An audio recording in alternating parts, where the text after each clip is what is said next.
오늘 주님께서 주신 말씀은 누가복음 24장 1절에서 12절까지의 말씀입니다. 누가복음 24장 1절에서 12절까지의 말씀 교독하겠습니다. 안식 후 첫날 새벽에 이 여자들이 그 준비한 향품을 가지고 무덤에 가서 들어가니 주 예수의 시체가 보이지 아니하더라.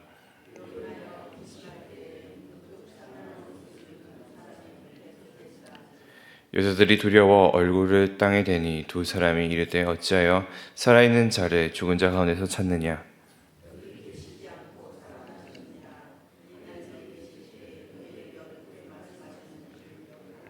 이르시기를 인자가 죄인의 손에 넘어져 십자가에 못 박히고 제3일에 다시 살아나야 하리라 하셨느니라 한데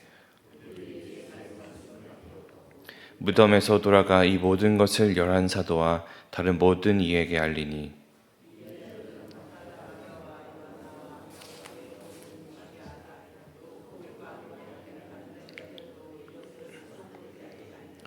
사도들은 그들의 말이 허탄한 듯이 들려 믿지 아니하나 베드로는 일어나 무덤에 들어가서 구부려 들어가다 보니 세마포만 보이는지라 그 된 일을 놀랍게 여기며 집으로 돌아가니라. 아멘. 우리가 어제 함께 나눴었던 말씀이 예수의 죽음과 장사에 대한 이야기라면 오늘의 이야기는 그 이후 특별히 부활 당일에 일어난 일이라고 우리가 볼 수 있습니다. 안식일이 시작하기 전에 갈릴리의 여인들은 예수의 시체를 위한 향유와 향품을 준비했습니다. 그리고 안식일을 지켜야 했기 때문에 그날 당장 그렇게 시체를 닦는 일들은 할 수가 없었어요. 그리고 이제 예수의 시체가 안치된 그 장소와 그 사실을 알았기 때문에 안식 후 첫날, 안식일이 지나고 나서 바로 그것을 행동으로 옮기게 됩니다. 준비한 물건들을 가지고 무덤 앞에 갔는데 이상한 것을 발견하게 되죠. 돌무덤의 입구를 막고 있던 돌이 굴려져 있던 것, 그리고 그 입구가 열려 있던 사실입니다. 그 안을 들어가 보니 있어야 할 예수의 시체가 없던 것이었습니다. 여기서 우리가 주목해야 될 것이 하나 있는데 주 예수라는 단어가 사용된 것입니다. 예수님을 주라고 하는 그 단어를 예수와 주라는 단어가 같이 이어서 있는 것은 사실은 누가복음에서는 유일한 장소가 이 본문이고 그리고 복음서들을 통틀어서도 두 군데밖에 없는 것이 이 주 예수가 함께 있는 것입니다. 종종 예수님을 주라고 부르는 일들은 많았습니다. 그런데 이 주가 하나님으로서의 주라기보다는 큰 선생님 혹은 주인님 혹은 웃 어른을 그렇게 부르는 호칭 정도의 느낌으로서 사용된 것이 주였습니다. 그리고 이제 이것이 예수님의 이름과 함께 연결돼서 쓰이는 일은 없었죠. 예를 들면 주는 그리스도시요 살아계신 하나님의 아들이다라고 이야기를 하는 것도 주는 선생님은 그리스도고 하나님의 아들이다라고 이야기되었었지만 아직까지는 그 한 번도 주 예수라는 단어가 함께 있었던 적은 없었습니다. 아마 이때부터 정말로 구원사역의 주인으로서 그리고 그 구원사역의 실체로서 예수님을 인정하게 하는 그 누가의 의도가 이 본문 속에 있는 것이 아닐까 생각이 됩니다. 지금까지 예수님께서 하신 일은 어떻게 보면은 이제 신의 사람, 하나님의 사람이 부리는 능력, 하나님의 사람이 하는 가르침처럼 보였을지도 모르겠습니다. 왜냐하면 다른 사람들이 예수를 세례 요한이라 보고 선지자라고 보는 것, 이것이 그들이 알고 있었던 교육이나 그런 신앙적인 그 대물림 속에서는 분명히 예수님 말고도 다른 사람이 이런 기적을 이루는 일들이 있었기 때문이죠. 하지만 이제는 죽음을 이겨내고 다시 사신 그 예수를 가리키기 위해서 누가는 신적 존재로서 예수를 주라고 부르는 것일 것입니다. 그 안에서, 그 무덤 안에서 보니 화려한 옷을 입은 두 사람을 보았다고 증언하죠. 그리고 이들은 하나님의 하시는 일, 그러니까 이적과 표적을 설명하기 위해서 이곳에 있었던 것입니다. 성경 속에 천사들이 나타나는 일들이 있는데 그때는 언제나 하나님이 하시는 일에 대한 설명을 하기 위해서 등장합니다. 특별히 복음서에서는 그렇습니다. 그리고 그들을 보고 두려워하는 여인들을 향해서 이 두 사람이 이야기를 하죠. 어찌하여 산자를 죽은 자 가운데서 찾느냐. 직접적으로 예수님이 부활했다라고 이야기를 하기 전에 그들은 이 여인들에게 예수의 부활을 왜 산자를 죽은 자 가운데서 찾느냐라고 이야기하며 간접적으로 표현하고 있습니다. 그리고 주 예수로서의 모습을 보이시며 살아계신 구세주로서의 구원을 가져오실 거라는 그 의미를 내포하는 것이죠. 그리고 그들은 이어서 말합니다. 너희에게 그가 말했던 것이 무엇이냐? 너희가 갈릴리에 있었을 때 그가 무엇라 가르쳤느냐? 예수께서는 이미 너희들에게 제3일 다시 살아날 것을 이야기하지 않았느냐? 이 여인들은 이 8절이 돼서야 그 말을 기억했다고 합니다. 이제서야 그 말씀을 믿고 제자들을 찾아갑니다. 제자들에게 이야기했겠죠. 우리들이 천사를 보았고 무덤이 열려 있었고 그 안에 예수가 없었고 이 천사들은 예수가 다시 살아났다라고 이야기했다. 하지만 그 제자들은 이 말을 믿지 못했습니다. 오늘 본문에서도 허탄한 듯이 들려 믿지 않았다라고 하죠. 이 여인들이 하는 그 이야기가 헛소리라고 받아들였다는 거예요. 예수님과 함께 3년이라는 시간을 함께 했음에도 불구하고 그리고 예수가 가르쳤었던 수많은 가르침과 보여줬던 수많은 이적이 있고 스스로 예수의 이름으로 했었던 수많은 이적이 있었지만 그들은 예수님의 가르침을 온전히 자기의 것으로 만들지 못하면서 예수의 십자가 처형 당시 예수를 아는 자들이라 말하는 그들과 조금 더 다를 바 없이 그저 예수의 사역에 구경꾼으로서 살아갔던 것입니다. 아직 그 온전한 제자의 모습을 갖추지는 못했던 것이죠. 그러나 오늘의 본문을 보면 한 사람은 조금 다른 행보를 보였습니다. 우리 12절을 한번 같이 읽어볼까요? 베드로는 일어나 무덤에 구부려 들여다보니 세모포만 보이는지라 그 된 일을 놀랍게 여기며 집으로 돌아가니라. 베드로는 이 일에 대한 다른 마음가짐이 있었던 것으로 보여집니다. 왜 그럴까요? 그는 어떻게 보면은 자신의 그 믿음을 확인하는 일이 이 다른 제자들에 비해서는 먼저 한번 있었기 때문이다라고 생각해 볼 수 있겠죠.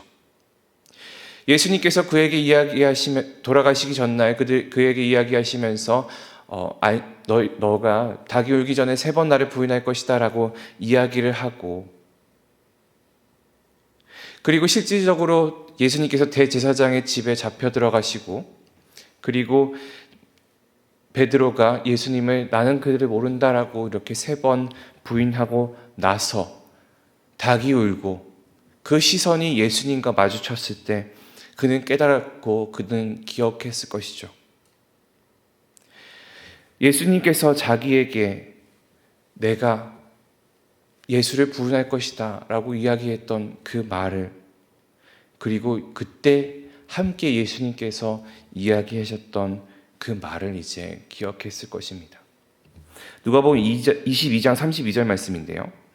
그러나 내가 너를 위하여 내 믿음이 떨어지지 않기를 기도하였노니 너는 돌이킨 후에 내 형제를 굳게 하라. 예수님께서 그 잡혀가시기 전날 밤 베드로에게 했던 이야기입니다. 내 믿음이 떨어지지 않기를 기도하였노니 너는 돌이킨 후에 내 형제를 굳게 하라. 베드로는 예수님께서 말한 그 역할을 수행해 냅니다. 예수님과 눈을 마주침으로 이제 그 믿음이 떨어져 있는 상태였었지만 완전한 떨어짐이 없고 예수님과 눈을 마주친 그 순간 이제는 돌이킨 상태였을 것입니다. 울면서 나갔다라고 이야기를 하죠. 그리고 이제 베드로가 해야 할 역할은 돌이킨 후에 내 형제를 굳게 하라였습니다. 예수님의 말처럼 형제들을, 그 제자들을 굳게 하기 위해서 움직이게 되는 것이죠. 하나님께서는 우리를 자신의 사역 안의 일꾼과 증인으로, 때로는 영적 군사로 사용하십니다. 우리 주님은 우리를 가르치시고 말씀하시고 증언하게 하시고 때로는 눈으로 그 능력을 보여주셨음에도 불구하고 우리의 삶은 이 여인들의 이야기를 들은 그 제자들과 다를 바 없는 믿음 없음을 보여지게 됩니다.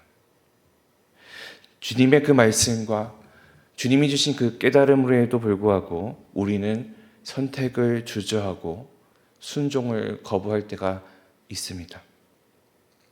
그것은 예수님께서 제자들에게 이야기했던 것처럼 우리의 믿음이 떨어지도록 밀가 까부르듯이 하려 하기 때문입니다. 그리고 그는 우리의 눈을 가리고 귀를 막게 합니다. 행동을 주저하게 하고 온전한 순종을 하지 못하게 하죠. 왜 이런 일이 일어났을까 한다면 우리가 가지고 있는 그 분별력이 연약하기 때문입니다. 우리가 말씀과 기도와 찬양으로 살아가야 하지만 그 안에서 우리가 훈련되어야 하지만 우리가 가지고 있는 그 미성숙함으로 인하여서 우리의 시선을 가로막는 것을 걷어내지 못하고 있는 것입니다. 그리고 이 걷어내지 못한 것들 때문에 우리는 우리의 온전한 판단을 하지 못하게 되죠. 어떻게 생각해 본다면 예수님께서 또 신약 성경을 통해서 하나님께서 우리에게 말씀하시는 것은 생각보다 많지 않습니다. 믿음을 가진 자에게 성경과 또 주님이 우리에게 요구하는 것은 제자의 길을 살고 십자가의 길을 걸으며 주님의 몸된 교회를 세우고 하나님의 나라를 완성하는 일. 이것이 우리가 그리스도인으로서 이 세상에 살아갈 때 취해야 할 마음가짐이며 걸어야 할 길이고 살아야 할 방법입니다. 그런데 우리의 판단과 우리의 선택과 우리가 걸어가고 있는 이 길들이 이 예수님의 가르침과 복음서와 또 신약 성경을 통해서 이야기하고 있는 그 길과 일치하고 있는가, 혹은 함께 그 결을 같이 갖고 있는가라고 생각해 본다면 우리가 돌이켜야 하고 시선을 돌려야 하는 일들이 너무나 많은 것을 보게 되죠. 주님이 가르쳐 주시고 주님이 알려주셨던 그 길을 우리가 온전한 순종으로 나아가야 하지만 우리는 우리의 것을 보고 나의 것을 찾으며 세상의 가치를 구하기 때문에 그 주님이 가르쳐 주신 길을 따라가지 못한 채 그저 눈이 가려지고 귀를 막은 상태로 그 진리를 바라보지 못하는 일들을 생기게 되는 것입니다.